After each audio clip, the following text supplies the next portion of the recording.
Howdy, and welcome to the Legal Hour with Bailey and Galyen. I'm Keith Spencer, and I'm here today with Rod Rogers. Rod is a real estate broker. When we're doing family law and probate law issues, frequently there's real estate involved, and we have to figure out what to do with the house. And houses they're good money, but they're more complex in terms of the legal paperwork that's involved in doing this. Give you a great example. Both my wife and I are on the mortgage and on the deed. If we were separated by death or divorce, there's paperwork involved. So, Rod, tell us what a real estate broker does. All right. Well, my name is Rod Rogers. I have a brokerage called 1440 Realty, and I have a little history with this great law firm, Bailey Galyen. I've started working here in about the 90s, so got to know the owner really well, and so had a really good relationship with them and worked for them for about 10 years, but real estate was always my passion. So I got my own brokerage now, and we do a lot of buying, selling, but we also do a lot of divorce situations and a lot of probate situations. And it's very somewhat technical, but on my side, it's a little bit different than the attorney side. When I'm representing somebody that's going through a divorce, I have to represent both of those parties fully, let them know that there is no favoritism, because I believe the majority of the time they do have to sell the house. One couple or the other, somewhat, they want to try to keep the house, but it's just financially not feasible. So my opinion, about 90% of the time, the house has to be sold. What would you say about that? I agree that if we go to court and the judge is making the decisions, the judge has almost no choice but to order the house sold and the proceeds divided between the parties. Simply because that's the only way to truly know what the value of the house is. Now, when I do divorce work, frequently one party would like to keep the house. And the issues get really thorny really quick unless someone has the liquidity to buy out their spouse or their co-owner immediately without having to seek financing. Then you have to jump through some extra hoops. And so in today's market, a lot of folks bought the house 10 years ago at a much, much lower interest rate than they're available today. So, Rod, if someone says, well, I want to keep the house, how can I purchase my spouse's equity? And let's assume perhaps he doesn't have the full liquidity to simply write a check. Well, we would definitely get a mortgage broker involved who would look through the finances of whichever party wanted to try to buy the house. Now, there's a lot of things like possible, if there's children involved, some type of spousal support or child support that may or may not be used or could be used. Also, I'm sure it's much more difficult when children are involved, because they want to try to stay in the school district or they want to try to stay in the house. And so, I stay in my wheelhouse when it comes time to get with the couple and let them know the equity position, what the house is worth, and let each party know that my goal is ultimately, if they do have to sell the house, to get as much as I can equally and not take any sides there. But that being said, sometimes there's situations where there's not enough equity to go around, or there's a lot of equity to go around, and can the other spouse buy the other one out? So situation like that, I get attorneys that call me, hey, I've got a couple that is going through a divorce and they want to talk to you. I'll sit down with them. We'll go over values, but I would immediately get them to a mortgage broker who would be able to tell them, hey, you probably can or cannot afford this house. And we can get that part out of the way if one of the spouses is okay with letting the other one, buy them out and get the house out of their name, get the mortgage off, and then I know it's y'all's choice and responsibility to figure out how long it would actually take to get the other spouse off the deed and then to take over the mortgage. And that's something that a lot of folks don't think about. And so let's be real clear. If you and your spouse buy a house, 99% of the time, you're both on the deed and you're both on the mortgage. And so let's say one spouse says, "He can keep the house. Where do I sign?" All right. That's great. You've taken care of the deed, but you're still on the mortgage and you'll be on the mortgage forever. And so then what happens, you try to go buy another house and the mortgage lender says, "You have this contingent liability hanging over your head. We can't loan you as much money." Right. And so you want to take care of it all at the same time. And there are rules, and they keep changing on how much of a cash out refi you can do. Yes. For example, if you own a house and you've got a lot of equity, then you might be able to do a cash out refi where you re-up the mortgage and you get enough cash out of your present equity to pay off your spouse. Perfect. That's great. But you end up having to refi it, okay? And that may be challenging, particularly if, as many people come in for a divorce, you have quite a bit of debt and credit card debt and things like that that will impact your ability to get a mortgage. Correct. Now, I've been doing this for about 35 years, and it used to be that you could almost never find a mortgage lender that would allow one spouse to simply assume the note. Of late, I've seen more of that where the mortgage companies seem to be a little more willing to do some unorthodox things, but I've generally seen that more often, I think, with VA loans and dealing with a veteran. Yes. What do you find with regard to that kind of thing? For a while, especially during COVID, when rates were so low and money was basically being given away, it was happening. Now, we're coming into, COVID is over now. We all know that. The good thing is prices are now more stable, but mortgage institutions are being a little bit more stricter in what they will loan money on. So it is hit and miss. And so the thing that I highly recommend for anybody that may want to use me is that they use, number one, a local lender. You get somebody out of New York, California. They don't know our taxes. They don't know a lot of things about our market. And thank goodness we're in Dallas-Fort Worth, and we're in a pretty good housing market here. So it's just hit and miss. And so having a very competent mortgage lender is very important in this situation, just as it is to have a good mortgage broker and then to have a really good, strong family law attorney to make sure that whatever's done is being done, within the law.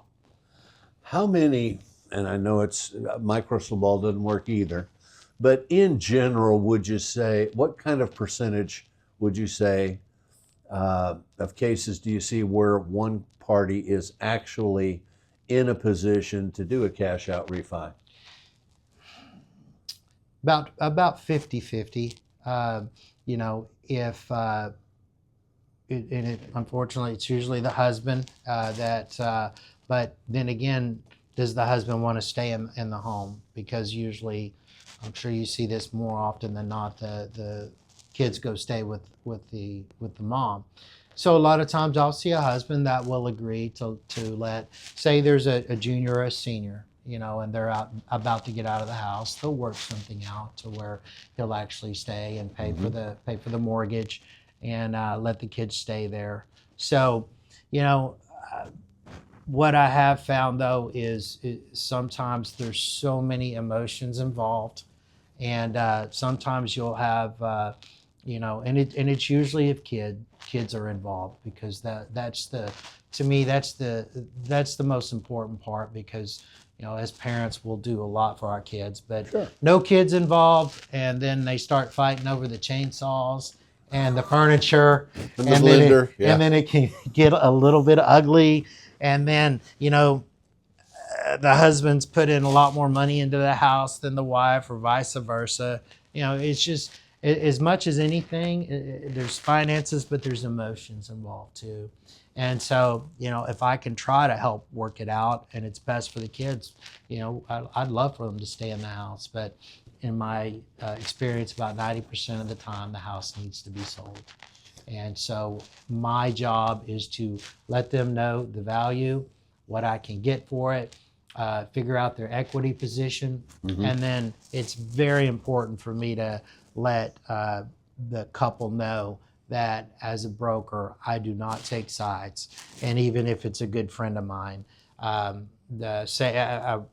about two months ago, I sold my cousin's house. And of course, she knew we were related in blood, but I sat down with both of them and let her know that I've got a fiduciary duty to both of them equally. And so I don't take sides. It's a situation where it's a common law, 50-50 kind of thing. So that's my job as the real estate broker, is to make sure and get as much as I can for the home, and to let them know that it's a 50-50 thing. I don't represent one more than the other. I represent getting the most out of the house that I can.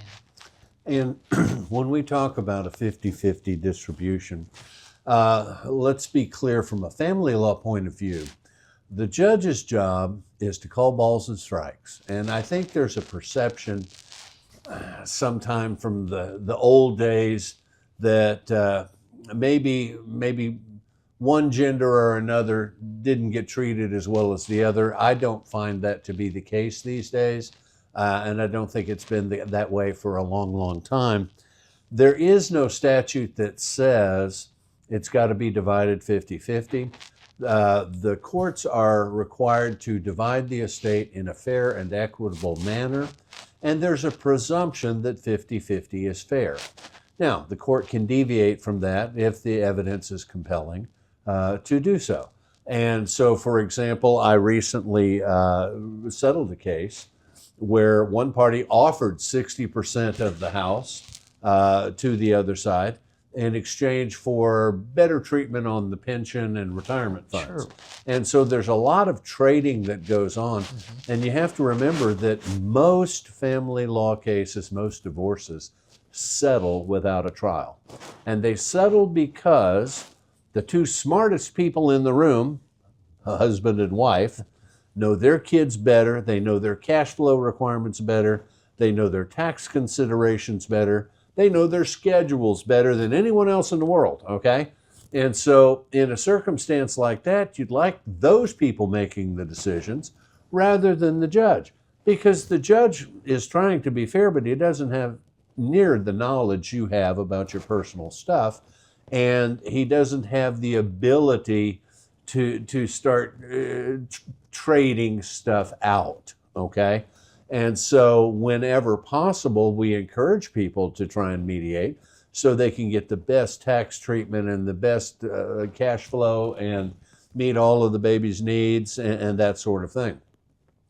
We are seeing some analysts predicting that mortgage rates are edging downward. Do you agree with that, or do you think it's a roller coaster? Roller coaster, absolutely. We got midterms coming up, so you know how that goes. Okay. And so, I think what people need to realize is 6.5% is still a pretty good rate. If you've been around as long as we have, we got spoiled during COVID with this 3.5% interest rate, and so I don't see it ever going back down. I bought my first house when Jimmy Carter was president, and I believe the interest rate was 18%. Sounds about right. And yeah, those were the bad old days. Well, I think what we find in family court most of the time is that we end up selling the house and dividing the equity. Now, it brings to point something that couples don't really understand very well usually, and that is that the courts have a great deal of difficulty dealing with debt. because the court doesn't have jurisdiction over the creditors that you may have contracted with. And so even if the court says, well, Mama, you're going to pay the Discover bill, and Daddy, you're going to pay the Visa bill, if one of them doesn't pay, it's very likely that those creditors can come after both of them, okay? And the court rarely will order any of the creditors paid by any of the proceeds of the house. Now, I raise that because if someone is trying to refinance the house, their credit worthiness and the debt load that they're carrying becomes really important. Yes, absolutely.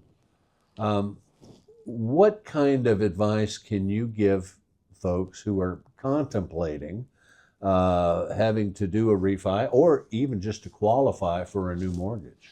Yeah, once again, they would come to me, and my first thought is I stay in my wheelhouse and I get them to a very experienced mortgage originator, mortgage officer who can look at the entirety of everything and let them know what they can and can't qualify.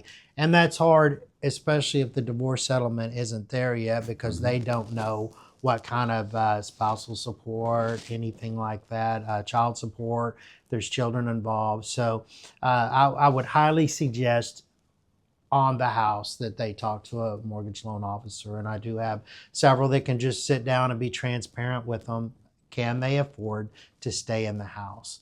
And if not, if it's a situation, say it's right now and the school year's almost out, let's not rush those kids out of the house. Let's take a little time. It takes me about 30 days to get, help them get prepped, because my job as the realtor is to get as much as I can for them should they decide to sell.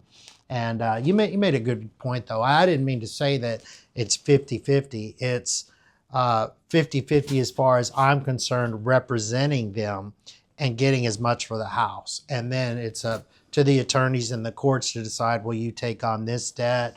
You've got this car payment. Sure. You've got this 401k. I see a lot of exchanges and investments and stuff compared to the equity. So I give you a little bit more of this. Don't you frequently have to advise some folks, man, I really need you to take care of these debts so that I can get you into the house you want? Yes.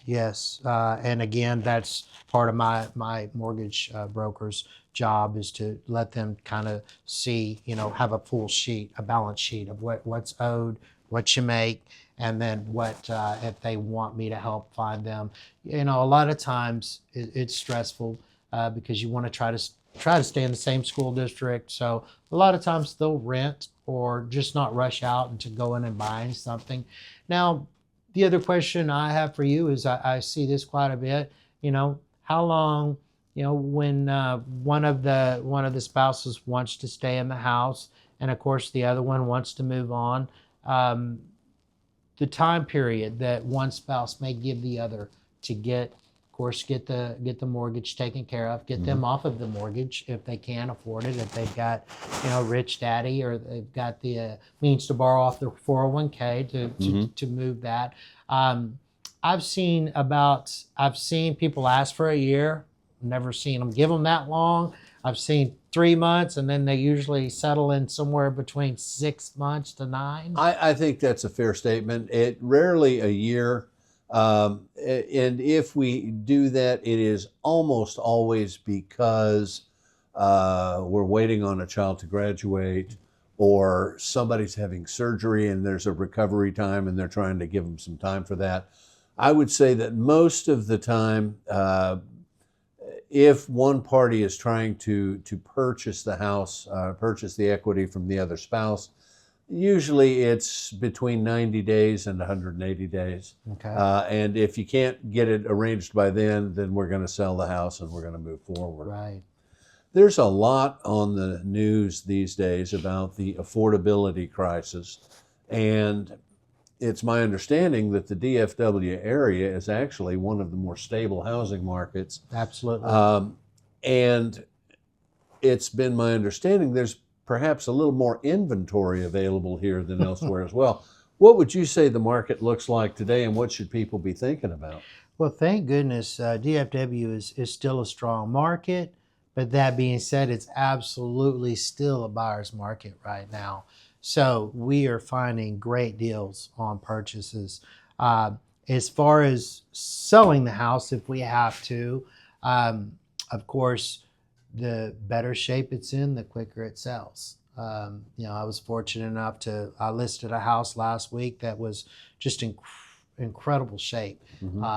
Got 15,000 over ask within 5 days. Wow. Now that's not the norm, but if you do have a house that looks, move-in ready, basically doesn't need a lot of updates, you're going to get top dollar for that one right now.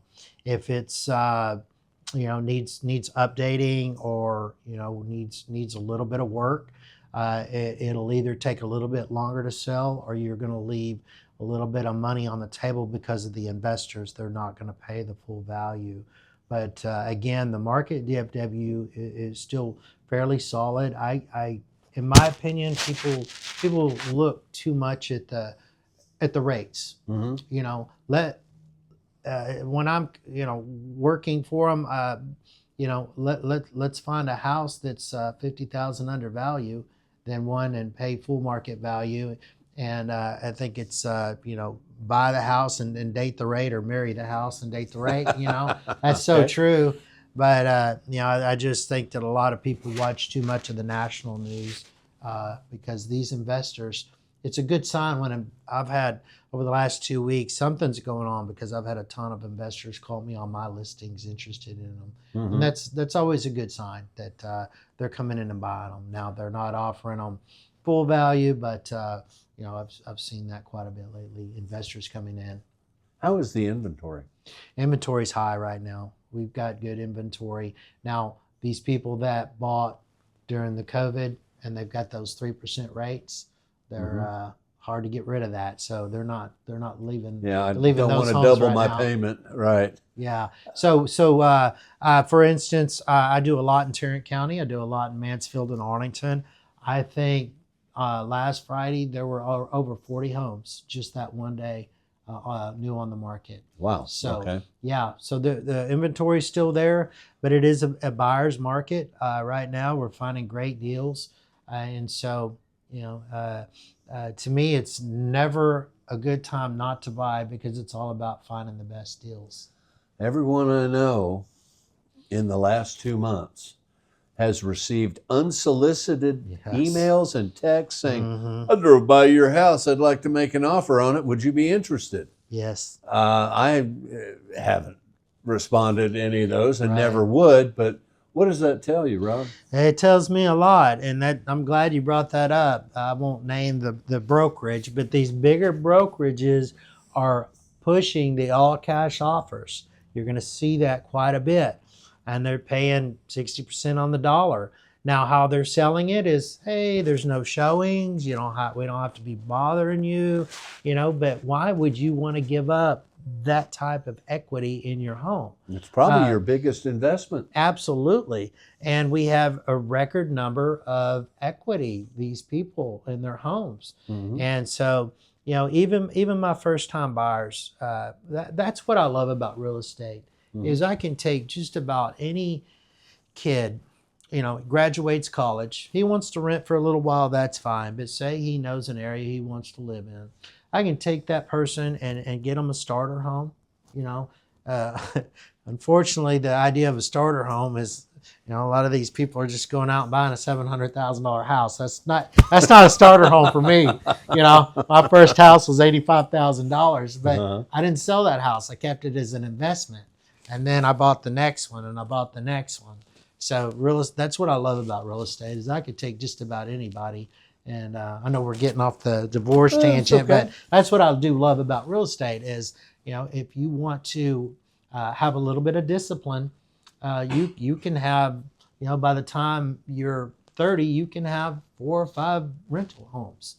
And so I'm also seeing a lot more investment homes. And so, you're going to have somewhere to live, so why not have have a home and investment homes, and then rent them out. So I do a lot of investments too. I guess that's what I'm getting at. But I'm glad I was invited to do this podcast, because I do want people to know that if you should, I hate that divorce happens, but it's just a part of life. Well, sometimes Grandpa passed away. And Yes. you've got to figure out what to do with the house. Absolutely. And this may be a house that maybe Grandpa couldn't get on a ladder, and there's some work that needs to be done. How do you handle those kinds of circumstances? Yeah, I get a lot of that as well. I just closed one about 2 weeks ago, and she had a reverse mortgage, and luckily we got her out from under that and got to sell that. But yeah, we do a lot of probate stuff as well. And you just have to sit down and talk with the family. Sometimes it's a house they grew up in, so Sure. there's a lot of emotions involved. But still, I have a ranch, and I see this a lot, like in the country. You got a family that owns, say, 500 acres, and you got 4 siblings, and they die, and they haven't already decided to do with the land. Right. One wants to keep it, one wants to sell it and get the money, and it hasn't been divided yet. Right. And then, the one that wants to keep it can't afford it. So I'm glad you brought that point up too. Guys, please get your estate and your everything in order. Go see if this family law department, and figure out, please have a will. There's so many trusts. Such a gift to your children. Absolutely. That because they're not having to make decisions. What would Pawpaw want Yes. when they're bereft and upset and sad, and trying to get all the kids and grandkids to agree is like counting minnows in a bucket. Okay, they're moving around. Right. What's the statistics? It's like 70% of people do not have a will. That's mind blowing to me, especially. And they're not terribly expensive. Well, and a lot of these farmers don't understand that they're sitting on a several $1 million asset in land now. Land's very expensive, so there's all kinds of different ways. There's all kinds of different trusts that you really should talk about, but at least know before you pass what you want to go and to whom, instead of letting the family fight it out. There's an estate right down the street from me, and they're arguing over who's going to get what, and I hate to see that happen. Well, and I've seen those cases go on for years. Yes. Years. Yes. Well, Rod, I really appreciate you coming to see us today. Tell the folks how they can get in touch with you. All right. Well, I have a local brokerage called 1440 Realty. I office out of Arlington, Texas, but I go all over North Texas. We do a little bit of commercial, mostly residential, farm and ranch. And my personal cell phone is 817-320-4506. Got a website, www.1440realty.com. That has a link to my MLS. If you want to get out there and search, you can find me on social media. Guys, one thing I love about real estate is to educate people on the quickest way and probably one of the easiest ways in this country to create wealth, generational wealth, that is through real estate. And I love to educate people on that, and I'm always available to talk. Feel free to call me, text me, reach out. My email is rod@1440realty.com. And, I hope to never see you because of a divorce or because of the death in the family, but I've handled hundreds of these, and I just know that as a real estate broker, just like an attorney, we have a code of ethics and a fiduciary duty to our clients to make sure and do the best we can for them. And so love to help anybody. And again, I appreciate the opportunity to come here. Bailey Galyen is dear to my heart. I've known the owner for a long time, and I've had a lot of good times here, and great to see this firm grow so much. And it's a great day to be here. Thank you, Rod. That'll wrap us up for today. I'm Keith Spencer with the law firm of Bailey Galyen, your neighborhood attorney, and call us if you need us. Thank you.